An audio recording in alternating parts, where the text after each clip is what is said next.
हो, शिक्षा के प्रति उनका रुझान बढ़े या खेलों के प्रति रुझान बढ़े, इस समाज की एकता, अखंडता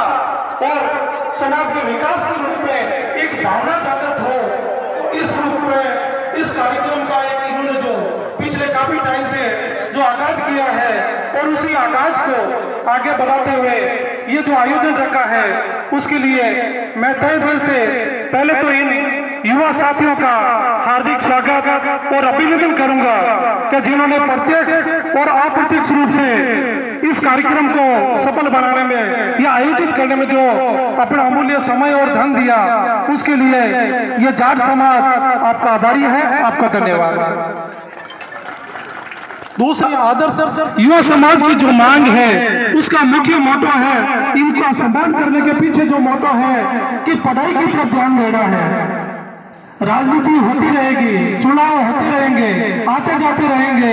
लोग कभी कोई आएगा कभी कोई आएगा, लेकिन मुख्य मुद्दा जो है ये समाज आगे आना चाहिए। ये समाज की जो माताएं बहनें और इस समाज के जो नौजवान हैं वो आगे आने चाहिए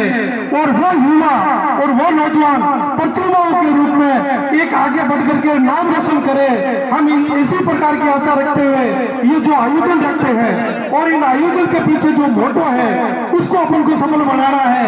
आप इस प्रकार के जो आयोजन होते हैं उसमें व्यक्तिगत भावना या व्यक्तिगत कोई रंजिश उसको किसी भी रूप में आगे नहीं आने देना है। मैं निवेदन करूंगा मेरे माताओं बहनों से, मेरे प्यारे नौजवान साथियों से और मेरे बुजुर्गों से कि अपने घर परिवार में जो भी छोटे और बड़े बच्चे हैं या जो पढ़ाई कर रहे हैं या पढ़ाई की ओर जो बढ़ रहे हैं, विशेष करके मेरे बुजुर्गों से निवेदन है कि आप इस समाज के गार्जियन हैं, आप इस समाज के संरक्षक हैं। अगर आपने 2-5 साल के लिए एक एक बच्चे की ओर ध्यान दिया, एक एक उभरने वाली प्रतिभा की ओर ध्यान दिया, तो वो 20-22 साल की उम्र, 25 साल की उम्र के बाद में वो अपना रास्ता पकड़ लेगा, वो किसी न किसी क्षेत्र में बड़ा नाम करेगा या इस समाज का नाम रोशन करेगा। लेकिन आज उनको एक रास्ते की जरूरत है, आज उनको इस समाज के एक सहयोग की जरूरत है, इस समाज के मोटिवेशन की जरूरत है। तो बिना किसी प्रकार की राजनीतिक व्यवस्था के, बिना किसी प्रकार की दल की भावना में पड़े आप इन छात्रों का अभिवादन कीजिए, आप इन छात्रों का मोटिवेशन कीजिए, आप इस समाज के युवा को आगे बढ़ाइए और इस समाज के उभरते हुए जो विद्यार्थी है, जो पढ़ाई में है, चाहे खेलों में है, चाहे उनको अगर किसी प्रकार के सहयोग की जरूरत है तो ये वो समाज बड़ा है, इस समाज में बड़े बुजुर्ग बैठे हैं, समाज में किसी प्रकार की कोई कमी नहीं है, लेकिन एक दिशा देने की जरूरत है और एक दिशा देकर के आगे बढ़ाने की जरूरत है। तो इस दिशा के रूप में आज जो युवा जाट समाज ने जो ये आगाज किया है, मैं उसका सही दिल से आभार करता हूँ। साथ ही बड़े बुजुर्गों से ये निवेदन करूंगा कि ये जाट समाज है, जाट समाज का मतलब महादेव जी की ये पैदाइश है, महादेव जी की संतान है। महादेव जी ने एक मिट्टी के बने हुए गुड्डे को पास में रख दिया, वहां पर विष्णु भगवान भी थे और सब देवी देवता बैठे थे और पास में गुड्डा रखा हुआ था। उसी दौरान बात चली पार्वती जी की, उन्होंने हट दिया कि गुड्डा क्यों नहीं बोल रहा है। महादेव जी से पूछा क्यों नहीं बोल रहा है,